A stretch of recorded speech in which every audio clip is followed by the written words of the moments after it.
The Nissan SUV in the workshop looks like it took several days to work on. It's finally time to start it up and return it to the owner. And so Memory Beer, carrying a battery to get it going, walks over. She's wearing a black shirt inscribed with "Work hard, dream big." Selecting a spanner, she installs the battery. It doesn't have enough power to start the car. "Bring me another battery with power, including jump-starting cables," comes the startlingly loud shout from under the hood. A second battery later, the engine finally catches with a roar, blowing out a little smoke before settling to a more sedate rhythm, and then Beer is walking away from the vehicle. She looks challengingly up at her fellow male mechanics as she walks, a big grin on her face.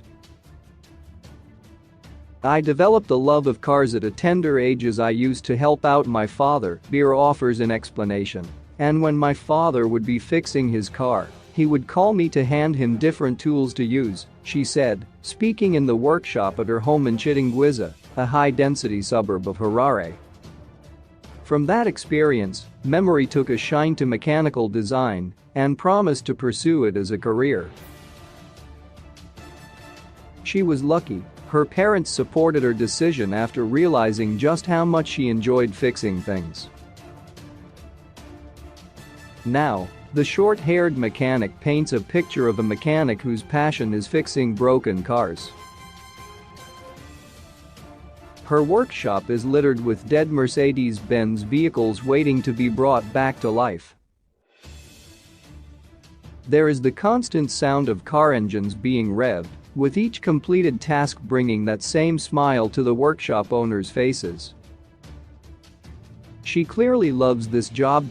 Beer is now prospering in a male-dominated profession and is not only able to take care of herself, but is also able to take care of her relatives. It has not all been plain sailing to get to this point, though. I enrolled at a college and I studied mechanics. Unfortunately, after completion, I couldn't get a job. I think it's because of my gender, since mechanics are dominated by men, many people could not take me seriously as they were doubting me," Beer said. "I got a job in South Africa, and the interviewer there, who happened to be a white man, said, 'I have never met a female mechanic yet, and you are the first for me.' He was so impressed with me, and he taught me and groomed me to be a better mechanic," she added. Beer today services and fixes both petroleum and diesel vehicles from the workshop she opened after moving back to Harare.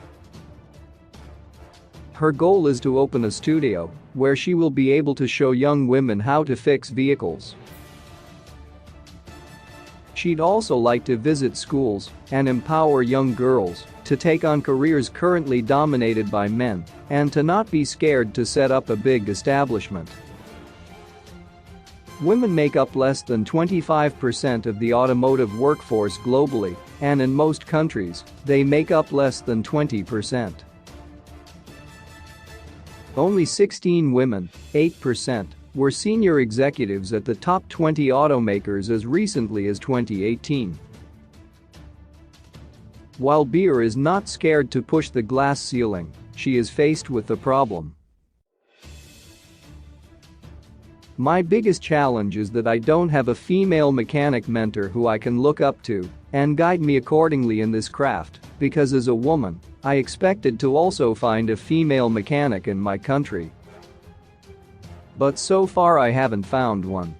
Also, at the mechanics school I attended, I was the only female in that class," she explained.